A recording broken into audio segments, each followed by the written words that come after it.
मोर प्रिय पिलामाने आशा करी समस्ते बहुत ही भलरे थिबो एवं आपणकर परिवार भी प्रायतः समस्ते बहुत ही भलरे थिबे। फाइनल देखंतु बीएससी ओडिशा बा board of secondary education Odisha तरफ सिंगल सब्जेक्ट एग्जामिनेशन रो नोटिस आपणक पई आउट हेछि। वर्ष को दुई थर आपणकर आसे तो एटा मार्च रे थरे आसिला आउ वर्ष एंड आडको थरे आसीबो।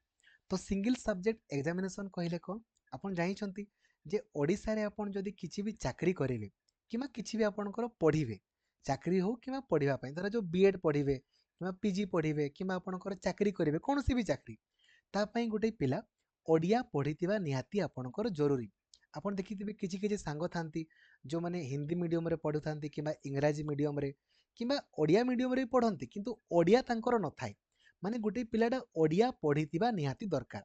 तो जदि आपणकर सेवेन्थ रे धरा जो आपण ओडिया पढी नांती ना आपणकर 10th रे ओडिया थिला ना प्लस टू रे आपणकर ओडिया थिला एबे आपण ओडिया पढी नांती तो आपण ओडिसा रे चाकरी करि परिबेनी किमा ओडिसा रे कोनसी भी फॉर्म अप्लाई करि परिबेनी।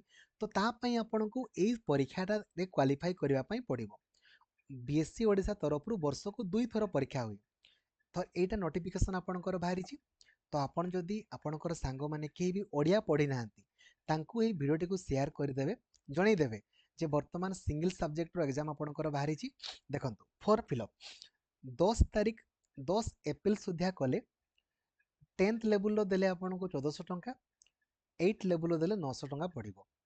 आउ ता परे जदि आपण करिवे हेले आपणकर ए जो अधिक पड़िबो। परीक्षा केबे होबो ना 21 मे रे आपणकर परीक्षा होबो।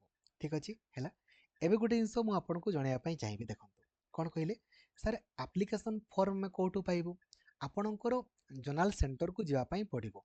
आपण देखंतु आपणकर पाखो कोठा होबो कटक होबो ना भुवनेश्वर ना बरहमपुर ना बालेश्वर ना जयपुर ना संबलपुर आपणकर जो सेंटर पाखो से सेंटर को आपण जिवे माने बीएससी ऑफिस को जिवे आ गला परे तांकू कहबे जे सर मु सिंगल सब्जेक्ट एग्जामिनेशन आपणकर देबी तो से आपनको गाइड भी कर देबे आउ तांकू टंका पे करिके आपण एप्लिकेशन फॉर्म भी सबमिट करिके आसीबे। ठीक अछि। तो आशा करी कंप्लीट इनफॉरमेशन दे पारिछि आपनको आउ या संपर्क रे डिटेल इनफॉरमेशन पाइबा पई आपण बीएससी ओडिसा रो ऑफिशियल वेबसाइट को जाई पारिबे। तो वर्तमान पब्लिश हेनी आपणकर आज रो प्रत्येक टी न्यूज़पेपर रे आपणकर पब्लिश हेछि आपण देखि पारिबे। Thank you. जय जगन्नाथ। धन्यवाद।